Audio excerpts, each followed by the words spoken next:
এই মাদা বেটা শুভেন্দু, খুব তো বারা রেখাকে সাবান মাখালি, কি বালটা ছেড়েছিস? হ্যাঁ, কিছু পেরেছিস? আরে ওই বুড়ো চোদা দিলীপটা তোদের বারা রকেটকে সাবান মাখাতে মাখাতে লকেটের ফুটোতে ঢুকে গিয়েছিল বারা। তো কি হয়েছে বারা? কি করতে পেরেছে? কিছু করতে পারেনি। আরেক জুটিয়ে এনেছিস কোথা থেকে বাল ওই সুকান্তকে, খালি দেবশ্রীকে সাবান মাখিয়েই চলেছে বাড়া। কি যে তোরা সাবান মাখাস, কি করিস বলতো বাড়া? সাবান মাখিয়ে, হ্যাঁ, সাবান মাখাতে কি নুনকু খেলিস নাকি? হ্যাঁ, চুদি সালা এইখানে এসে বাড়া ফুটানি জোড়াতে এটা বলতে পারবি আমাদের? পারবি না, গাড়ির দম নেই। দম থাকলে যা সিজিও কমপ্লেক্সে দেখি তোদের কত দম আছে, কত জিততে পারিস।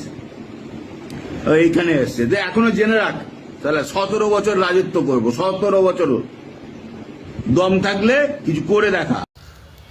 দর্শক, প্রথমেই আমি এই যে ব্যক্তিটির যে কথাগুলি আপনাদের শোনালাম তার জন্য ক্ষমা প্রার্থী, কিন্তু বিশ্বাস করুন আমি বাধ্য হয়ে আপনাদের শোনালাম এই কারণেই আমাদের মাননীয় মুখ্যমন্ত্রী শুভেন্দু অধিকারী মহাশয়কে এবং সম্মানীয় দিলীপ ঘোষ মহাশয় এবং সুকান্ত মজুমদারকে।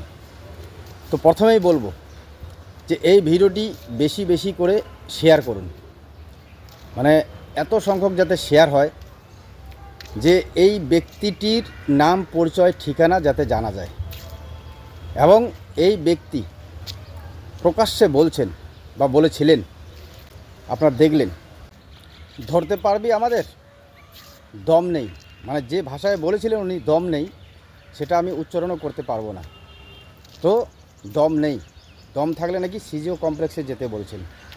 আবার বলছেন যে আবারও নাকি 17 বছর রাজত্ব করবেন, 17 বছর রাজত্ব করবেন, এবং দম থাকলে কিছু করে দেখা। তুই তকারি করে খারাপ ভাষায় গালি দিয়ে এবং যা ভাষায় ইনি বলছেন, মানে আমি তো দেখে অবাক যে কোনো রাজনৈতিক দলের নেতা হোক, কর্মী হোক বা সাধারণ কর্মী হোক, আমি কিন্তু এই ব্যক্তি সম্পর্কে জানি না, যার জন্যই আমি ভিডিওটি আপলোড করলাম। ইনি যেভাবে বলেছেন এনাকে ফ্ল্যাশ করতেই হবে, সবার সামনে পরিচিত করতেই হবে, যাতে ইনি খুব তাড়াতাড়ি, যত তাড়াতাড়ি হয় যাতে আইনের আওতায় আনে এবং এনাকে অ্যারেস্ট করে, এনাকে যাতে ধরে। কি বলবেন, এদের কথা মানে না বললেও হয় না।